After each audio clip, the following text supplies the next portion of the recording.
Canadian farms are under pressure to provide food for a growing population. Meanwhile, they're fighting against a changing landscape that puts their very livelihoods at risk. Climate change and urban sprawl have all contributed to algae blooms and dead zones, leading regulators to tighten the control on water use for small and large farms alike. What does this mean for farmers who have to make sudden, drastic changes to how they manage their water? Today, we're going to find out as we talk to the owners of a small family farm that was on the brink of shutdown. I'm Derek, this is Water Stories. Let's get into this.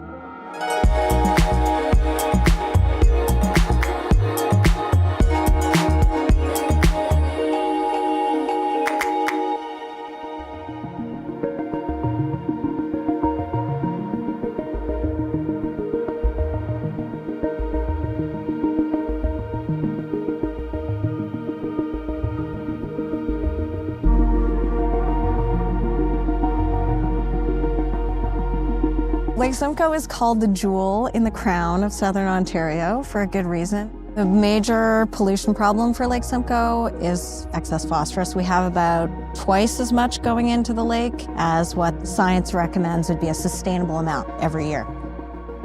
Invasive species, water temperature, and phosphorus loads all combine to create worse conditions for the lake, including potentially dead zones where you've got very low oxygen levels.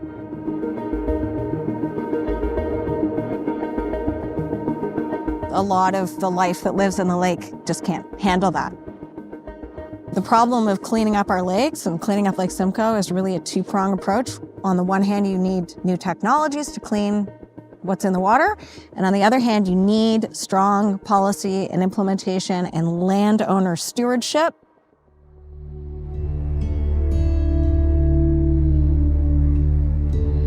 My name is Rich Weening, and I am a third-generation farmer here in the Holland Marsh. My favorite part of the day is just coming here and working with family. We grow carrots and onions on about 230 acres.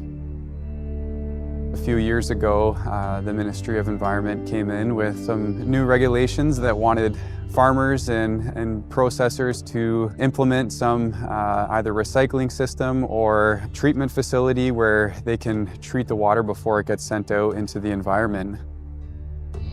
The reason why they were doing it is because of the phosphorus levels that were ending up in the canal, and then eventually they end up in Lake Simcoe.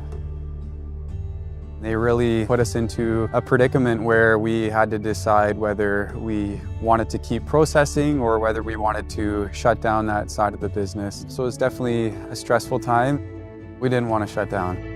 We have about 20 to 25 staff on hand here. So we're feeding a lot of mouths, and we're trying to do our part and helping their families as well and keep our company sustainable.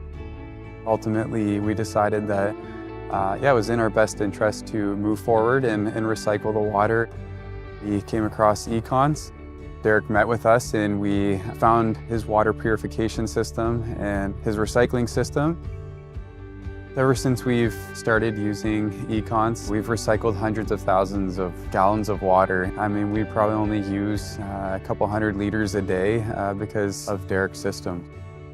We're recycling our water completely, and to be able to do that is incredible. I think it's a testament to our farm here at Carrot King. Like, we're here to grow vegetables, but we're here to build relationships and help grow a community here in the Holland Marsh. I'm really grateful to the farmers that are stepping up and really being strong stewards for their land. We need food and we need farms. Every year we hear good news stories about people taking action on their own properties, planting trees, restoring buffers, installing technologies that reduce the pollution that's in the water that comes off their property. All of these things do matter. It's going to take a lot of different people's actions and government actions to help solve the problem. Technology and innovation and regulation have all helped move the conditions in a better direction. We just can't give up. Protecting water is essential for the health of the ecosystem and survival of local habitats. When small businesses invest in new technology, they're helping pave a road forward for them and for the next generation. Farmers have always worked hard to support and feed our communities, and as threats to our environment and way of life grow, even small farms can be leaders of change. I'm Derek, this is Water Stories, and thank you for watching.